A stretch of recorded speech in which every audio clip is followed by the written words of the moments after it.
Welcome back to the Hood News Fantasy Football Podcast. This is the Week 15 Midweek Report. I got my dogs with me here, MFB. And BBTV. It's playoff week, baby. Let me know if y'all made the playoffs. Let us know. Come on First round of playoffs.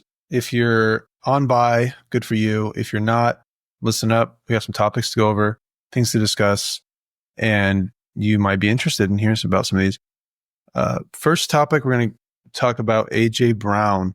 He complained on the sideline. There was a video of him complaining on the sideline last game, and there was a tweet. Who was that tweet? BBTV, you sent it, but there was a tweet talking about there's a reporter, someone from the Eagles. I think it was the offensive coordinator talking about OC, Kellen Moore. Yeah, Kellen Moore was talking about getting him more involved, getting him the ball more. Yeah, but I'm gonna need the homie to quit whining, bruh. He's gonna get the ball. Look, there's a reason why. Look, from the Eagles' standpoint, they don't need to throw the ball. They're not going to need to throw the ball. Fantasy standpoint kind of sucks. But on the last episode, if you guys listen to it, please go back and listen to it. I was saying AJ Brown should receive the ball this week. Why? They play against a really good Pittsburgh defense, and so the ball should be thrown a lot more than usual. So. Yeah, I mean, it makes sense. For him as a player, he probably just look, I'm not getting the ball. He came to Philly to help them win. And yeah, they can get it done without him, but it's also frustrating when you're a player, you're out there running routes and you're just doing cardio and you're a star, you're a stud. You know what I mean? Team brought you in to help them win. And then they're like, yeah, we don't need you. It just from his standpoint, he probably is just frustrated. He's like, yo, bro, give me the ball. I'm open. I'm getting open. Just feed it to me and I'll get the TUD. I'll get the first down. You know what I mean? Yeah, he should be solid. I mean, we've definitely seen before when AJ Brown would kind of start a fit and then he would just get fed the ball. So yeah. I could definitely see it happening, this game, him coming back. We'll see. Yeah. But Eagles have been running a crazy amount. I read some other crazy statistic while we're on talking about the Eagles. Saquon Barkley has been tackled at the 1 yard line 11 times, cuz 10 of those became a Jalen Hurts touch push. 10 of them, right? Crazy. So he's already going as dumb as it is, right? Yeah. Now imagine even half of those were his TDs, bro. That's an extra 30 points on his total already, bro. It's kind of nuts to think about. Yeah. I mean, Saquon's been great, but yeah, he has been tackled at the one a lot. Having Jalen Hurts works for me. Yeah, me too. I mean, the offense is running, a lot of it's running through Saquon, but yeah, I mean, AJ Brown just trying to get more involved, and we're probably going to see it. Would have been nice if he had complained the week before and went off last week and helped me get into playoffs, but he didn't do anything. So, so let me ask y'all an interesting question, because this could be seen either way, and I want to know which way you guys think it will be, specifically for next season, next year. Sure. Right? So Saquon falling at the 1 yard line 10 times and getting it hawked by Jalen Hurts, that is inflating Jalen Hurts' value quite a bit, right? Now, do you look at it as Saquon is even more valuable because that's probably not going to happen next year, and Jalen Hurts is a little less valuable? Or you could even include the factors of the Eagles are going to average out and throw more next season. It's not going to be like this. So Jalen Hurts could be up and Saquon could go down. Yeah. But how y'all looking at that? I don't know, because next season's not next season yet. I haven't really seen any reports on that. I'm focusing on right now. But eventually, whatever comes up has to come down. So it's got to somehow equal out. I think Saquon will go one of the top picks, 1, 2, 3 next year, just based on what he's been doing this year. Easily. For Jalen Hurts, I think his value, people like us see the numbers, other people may not. If you listen to the podcast, you can hear what we're talking about. I think he goes in the same position. I think around end of third round, sort of. Yeah, depending on the draft and things like that. But we'll see next year. I think he goes around the same, second or third quarterback off the board, along with Josh Allen and Lamar. Josh Allen, Lamar Jackson. Yeah. But that does it for that topic. Let's move on to Deebo Samuel tweeting about, what was his tweet exactly? He said something, I'm not getting the ball enough or something like that. It was, oh, man, you know, what was it? It was something like, I got to get the ball to like do anything. Like, you know what I'm saying? Yeah. Oh, not struggling at all, just not getting the ball. That's what There you go. That's what he tweeted. Yeah. So, Kittle also said that Deebo will have a big game versus the Rams. This is like some talk with the press. He said, to me, Deebo's very close to breaking it wide open. I think he's going to have one of those amazing Deebo Thursday night games, especially versus the Rams. yeah. So Whenever are you guys buying Deebo this week or not? Yeah. Like, I think you guys so. believe this? 100%. You start Deebo Samuel this week. Yep. Yeah, when players complain, we've seen it before. I mean, we'll see what happens with AJ Brown. He complained, and he's likely going to get the ball. We saw it last year. He complained and then got 6 weeks in a row of like 125 plus yards. So he complained again. Hopefully you have him in the playoffs. I think he'll be eating for the playoffs, for fantasy playoffs. Real quick, Kyle Shanahan said, he called that tweet that MFB just said, water under the bridge. What does that mean? Like Deebo Samuel's a water underneath the bridge. What is that? I'm just reading off the report. Water under the bridge is like let it go. Like forget let about it, move to the past. Yeah, let it okay. go. Like forget about it, yeah. Okay. Maybe it's time I comment. But either way, I see Deebo breaking out this week or having himself a fine game. I could see that. So he didn't play in week 3 when they played the Rams. That is the game where they lost in terrible fashion from a Rams comeback, if you remember. And Juwan Jennings had the ridiculous, He had 3 or 4. I thought he had 3. 4. I think he had some insane amount. I lost track. It was 4. But like, you know, probably the Rams will game plan maybe a little bit more for Juwan, and it'll open up for Deebo. I don't know, right? But the Rams will also have their best pass catchers, so it's like a whole different game, to be honest. So I wouldn't look too much on the data of week 3, but we'll see. I mean, Deebo's long overdue for a boom game, that's for sure. Yeah. Juwan Jennings had 3 touchdowns. I just checked. Oh, sorry. Oh, you were there, huh? Back, huh? Are you sure? Are you sure? You sure you're there? All of a sudden. Yeah, we're hoping to see a Deebo Samuel breakout game. He is due, like you said. So next on the list, or next topic on the list, Sincere McCormick is named the starter in Las Vegas. If you guys don't know who that is, no, it's not the QB. It is the running back. He's named the starter. This is like what, their 3rd or 4th starter now? 4th. It was. We went on a journey, bro. Zamir White. If you sadly drafted him. Alexander Madison, Amir Abdullah, and now we're on Sincere McCormick, baby. Crazy. The head coach likes him, bro. Even before last week, the coach was talking up a lot about him. And now the coach stated, Madison should be back this week and will back up McCormick. So this is a guy who, he's gonna see volume.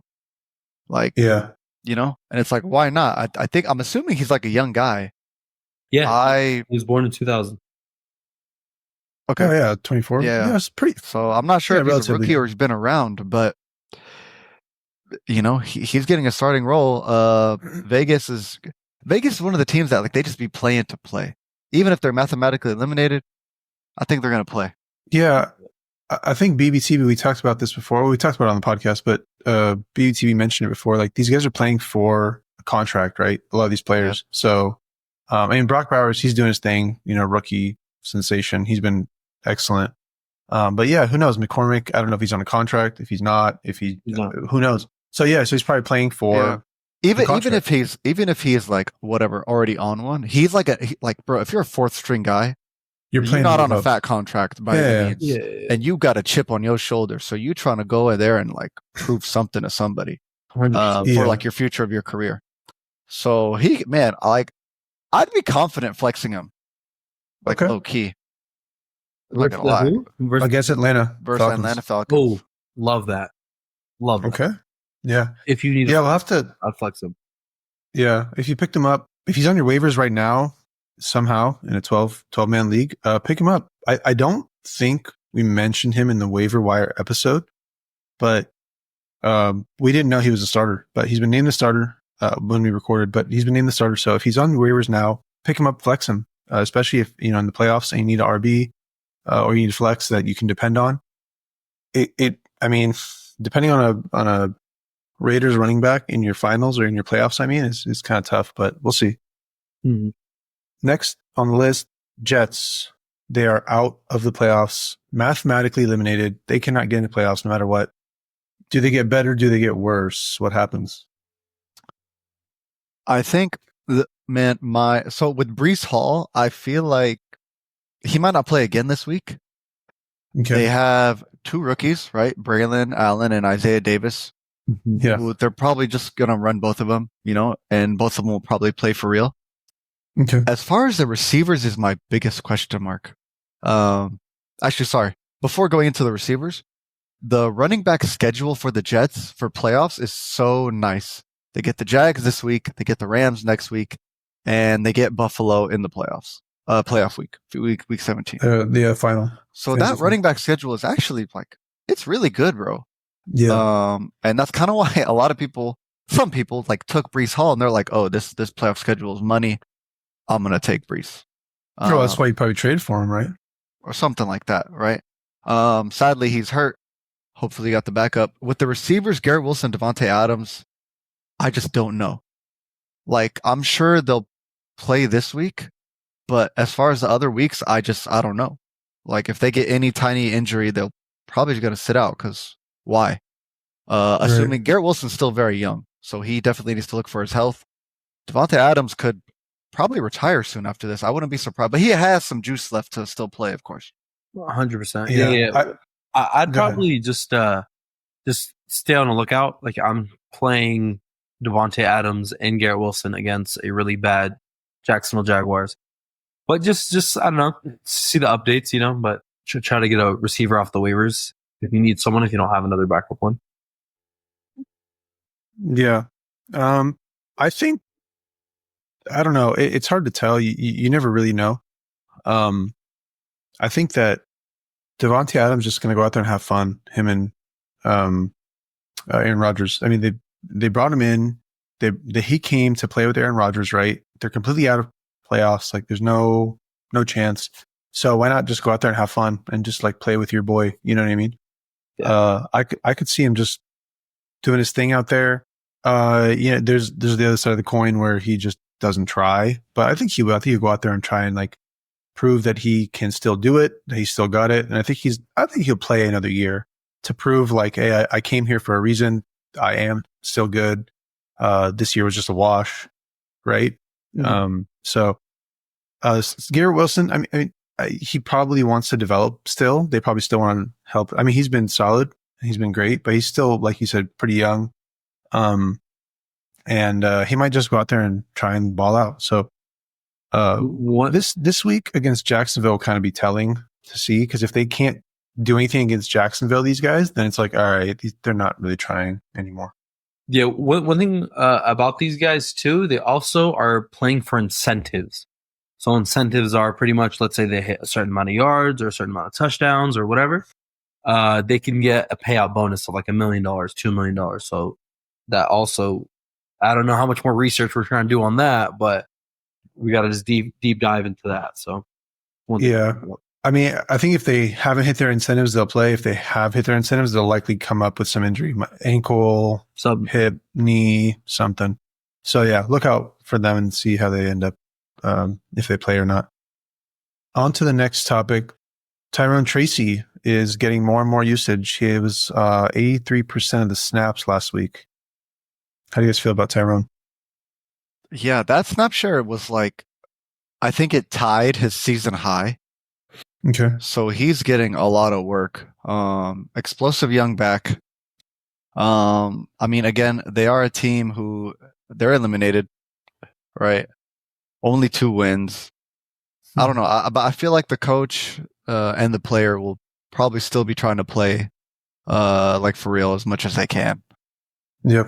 I was about to say Baltimore, like the defense is really good against the running back. And so, by the way, you should have picked up Baltimore defense if they were somehow on your waivers. But I have Tyrone Tracy. Like, he's a dog, don't get me wrong, but I'm not playing Tyrone Tracy this week. I know. Tyrone Tracy or Sincere McCormick? I think it's Atlanta. Ooh, that's a tough one. I'd probably roll McCormick. That's crazy. That may sound. How about Patrick Taylor, the starter for the 49ers? If Taylor's the starter and not Garendo, then Taylor. I thought did Grendo practice today? Last I saw, he did. I think not he was practice. limited today. Limited. Okay. If Patrick Taylor's the starter, yeah, then start him over Tyrone Tracy. Yeah. All right, cool. Because I have that in the league. So, he should continue to get the work. They're probably trying to develop him, trying to help him. He's probably the future back of their for their franchise. Like he's solid. He's playing good, playing hard. He did have a couple of fumbles, a key one against Carolina when they played in Germany. Mm-hmm. But they're probably going to want to keep trying and seeing, like, is it an issue? Is it a problem? Is he going to keep fumbling? So if he doesn't fumble and he keeps the ball and keeps it secure and everything, then they might be like, hey, this is our guy. So yeah. That's it for Tyrone Tracy. Let's move on to the next topic of the Saints backfield. Kamara, 57% RB rush share. Kendra Miller got in the end zone last week. What's going on? Brother, Derek Carr thinks he's Superman, bruh. Let's just start off with that. Homie leaping, bro, just get the first down and you're good, dude. He was leaping for the first down. Bro, he's on IR. He's basically done for the season, and the Saints offenses are done, dude. So I don't know what's up with Kamara, man. I really don't know. Yeah, he's on a heavy downward trend.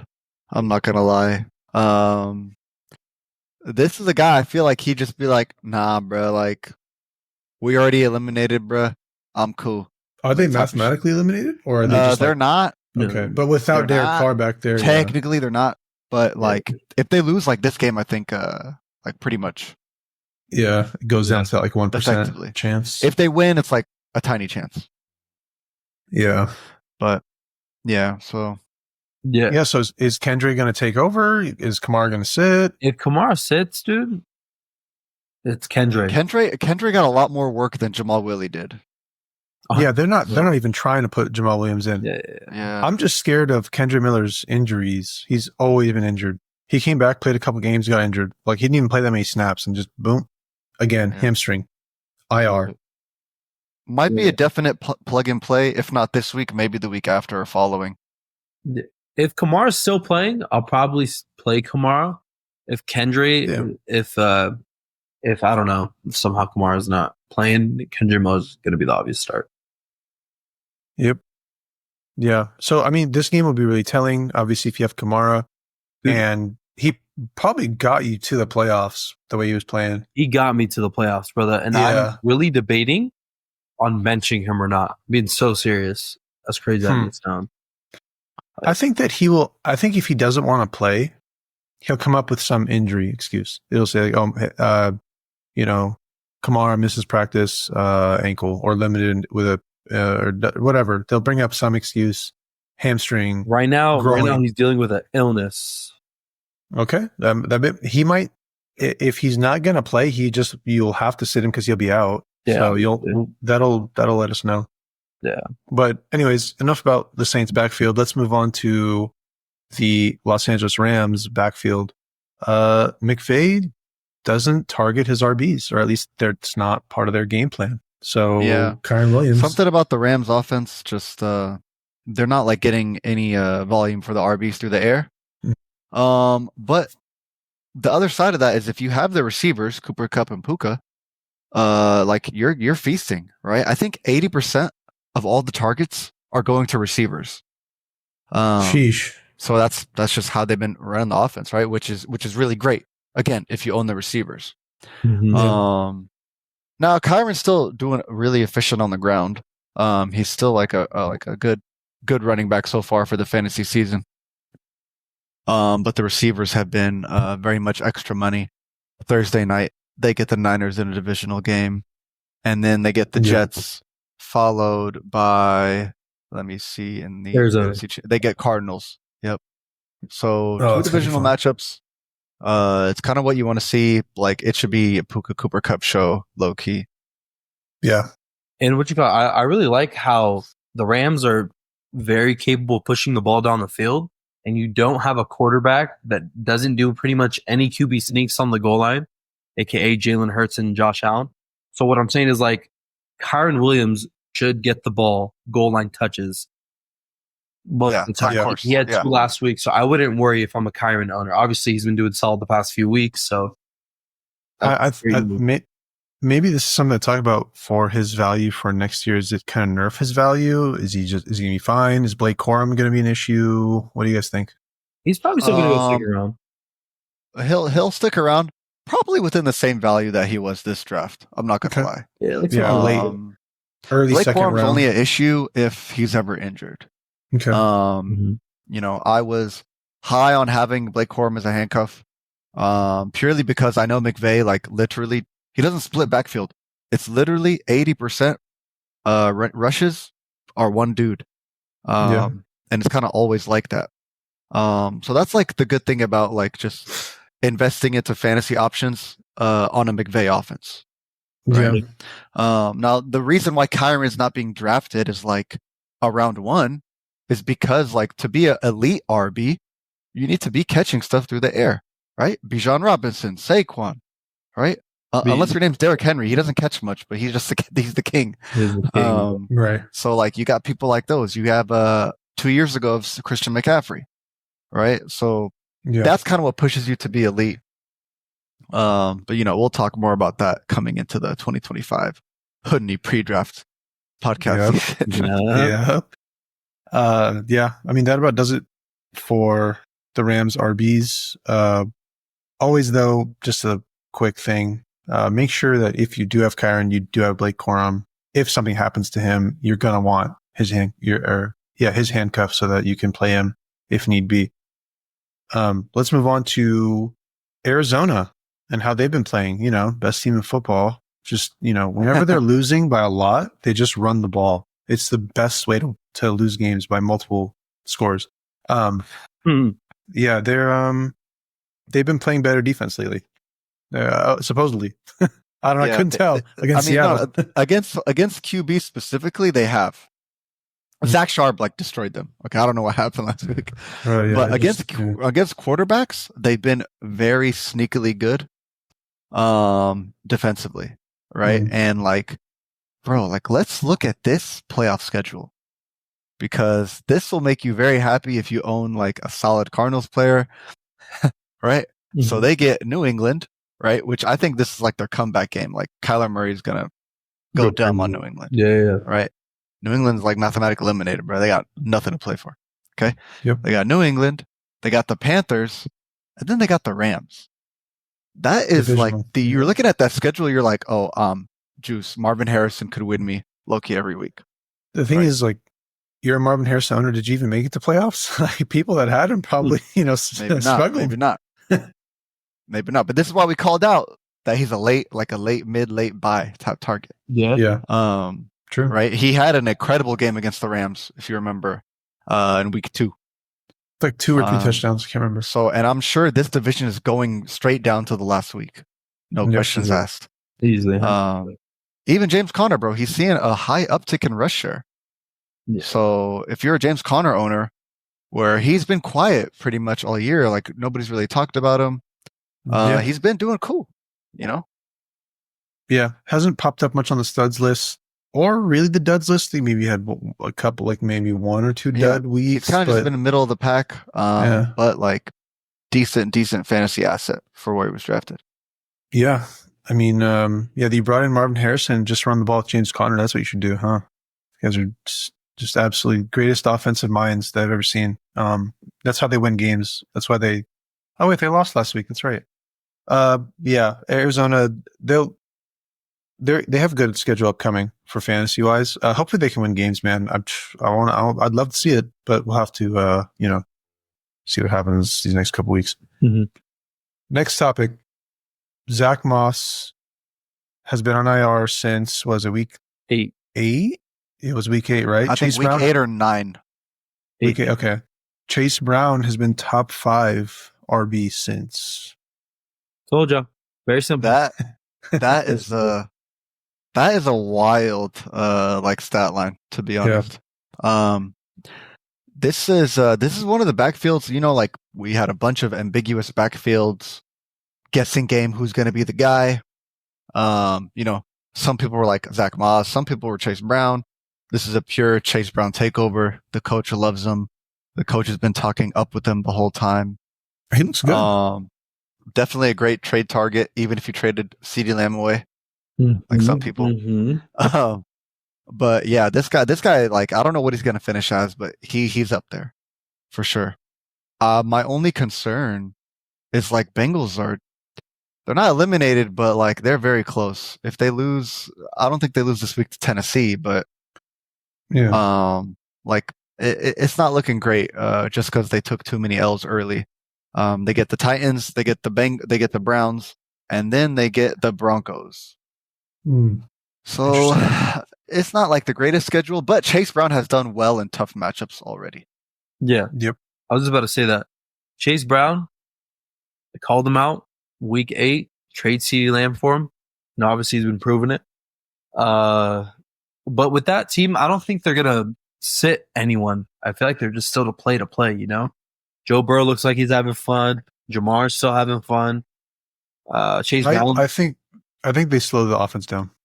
Especially when they're like mathematically eliminated, I think they slow the offense down for sure. But, bro, they're trying to play, bro. No, bro.